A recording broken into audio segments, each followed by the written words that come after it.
In this video, we're going to finish up with section 5.1.2 on descriptive statistics.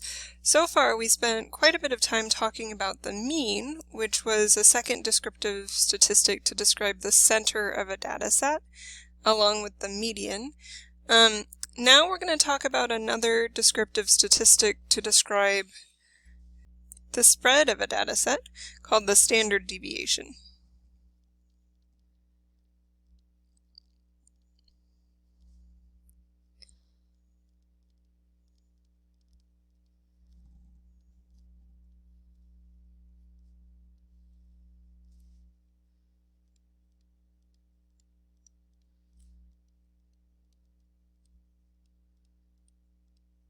And we aren't going to spend a lot of time on the standard deviation. It's got a pretty complicated formula, and just like the mean, it's a little bit hard to interpret, but I do want you to be aware of what the standard deviation is in case you read and it comes up at some point.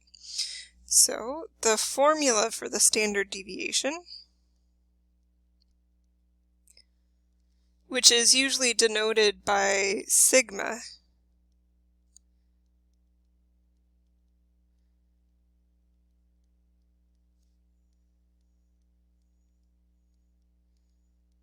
which is the lowercase Greek letter for s.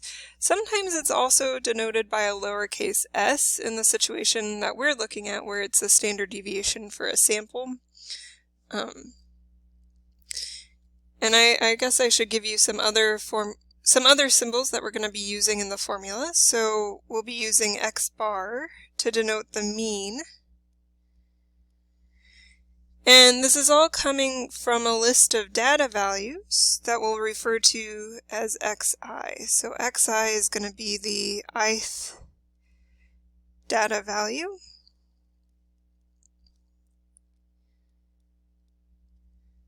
And let's say that we have n total data values.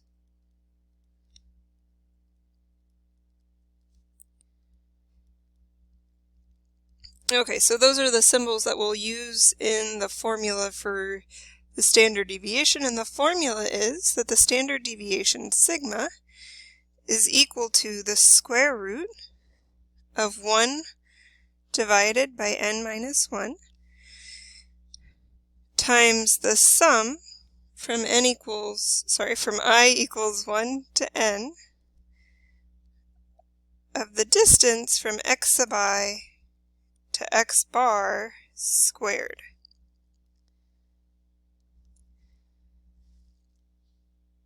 Okay, and just a reminder, the sigma means a sum.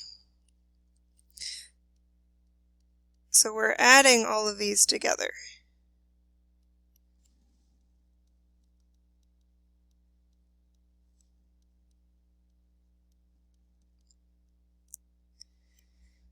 So for each data value, we're going to take the data value and subtract the mean from it, and then square the answer. And once we've done that for all of the data values, we add them all together. That's what this is saying. Okay, so let's talk about interpreting this.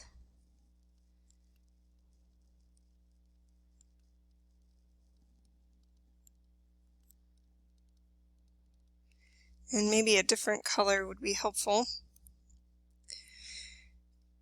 What we're really doing, like I mentioned as I wrote this, when I subtract the data value from the mean or vice versa and I square it, is I'm measuring the distance.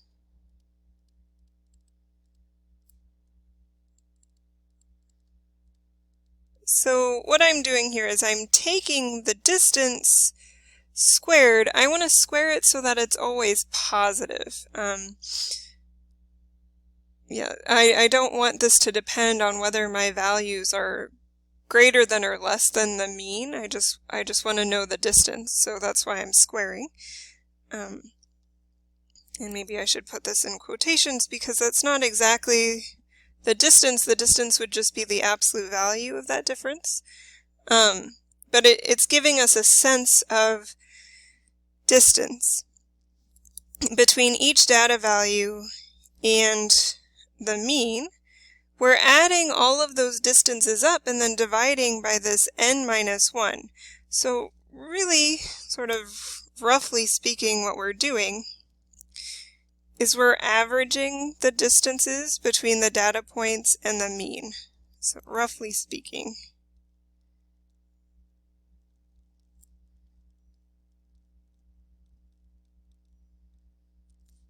This is averaging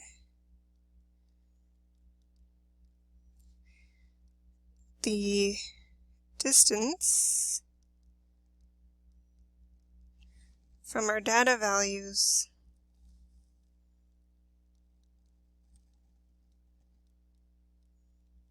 to the mean. And like I said, that's not quite right. I have something weird going on with these squares and then the square root that's undoing it, but not until the end. So this isn't the average distance from the data value to the mean, but that's roughly speaking what it's getting at. This means that the more spread I have, the further my data values are apart, the bigger the standard deviation.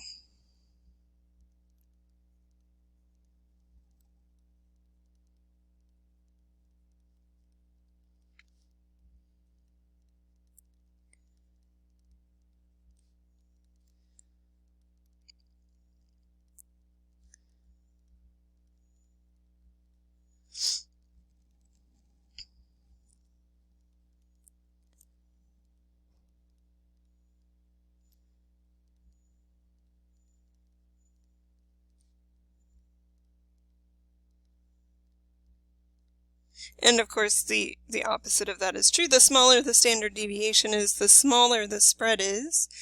And that means that all of my data values are going to be closer to the mean. I want to mention, so the reason that we're not going to be calculating the standard deviation is because it's clearly more complicated than some of the other formulas that we're doing, and we just won't need it. But the standard deviation is important for some calculations in probability.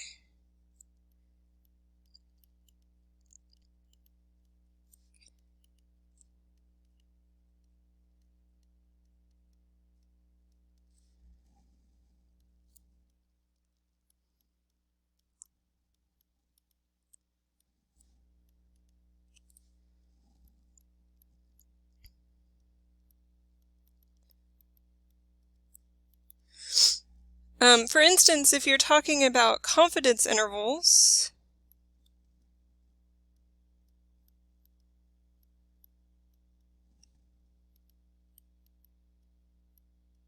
you'll use the standard deviation. And just a reminder, we've seen one example of a confidence interval so far when we were looking at scientists' estimate for the climate sensitivity. We had that probability distribution that we talked about and how to interpret it. And we said that even though it didn't seem like a lot, scientists were able to say what a 95% confidence interval were. So they had a range of values for the climate sensitivity, and they were sure, well, they were 95% sure that the value of the climate sensitivity fell within that range. So this is important when you're trying to approximate or figure out the value of some quantity that you can't measure directly.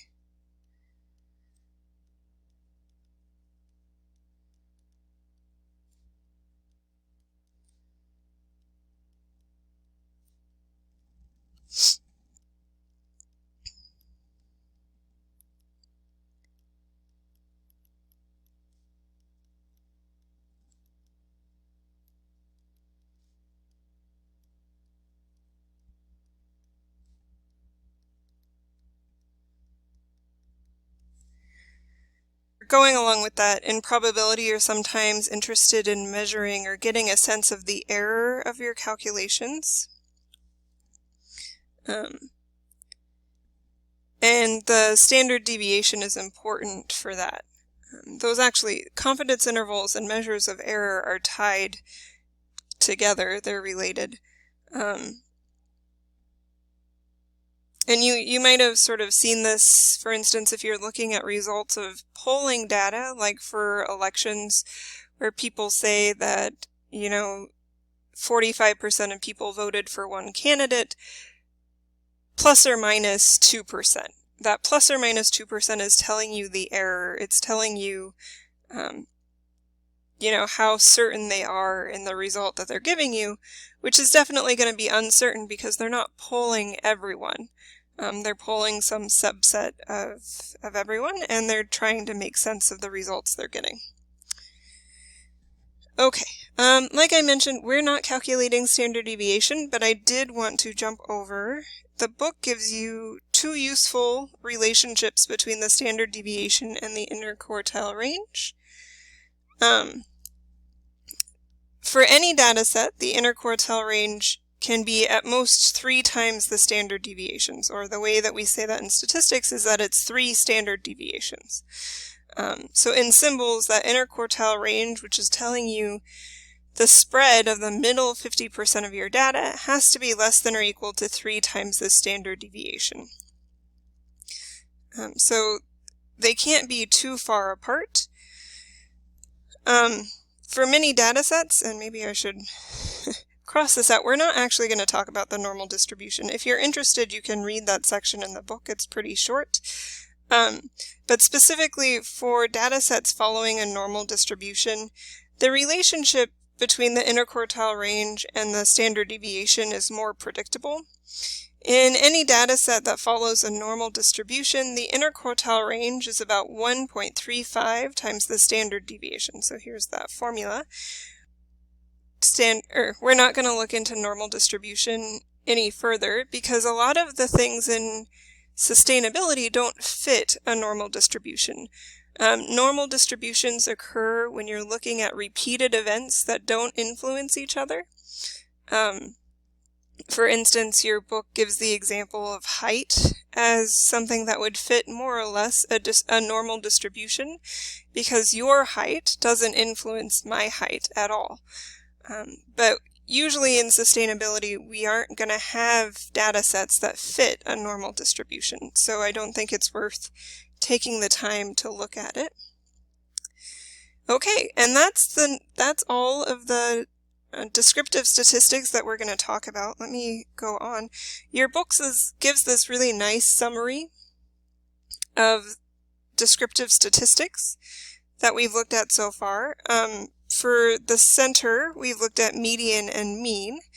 Remember, the median is the number where half the values are above it and half the values are below it. And mean is what we usually consider as the average. What we mean when we say average is the mean, and this depends on all data values, so it is influenced by outliers, which can be a good or a bad thing, like I mentioned.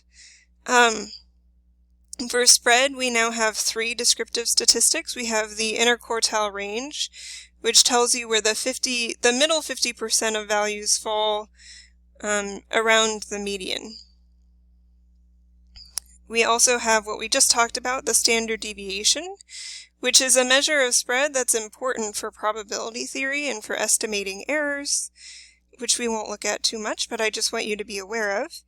And we've talked about the range, which is the difference between the highest and the lowest data values. It's easier to compute than the other two, but it's also very sensitive to outliers, so it's not very useful. Okay, and I'm going to end this video there. We're going to come back. We have one more topic from this section on skew, and we'll come back and talk about that in the next video.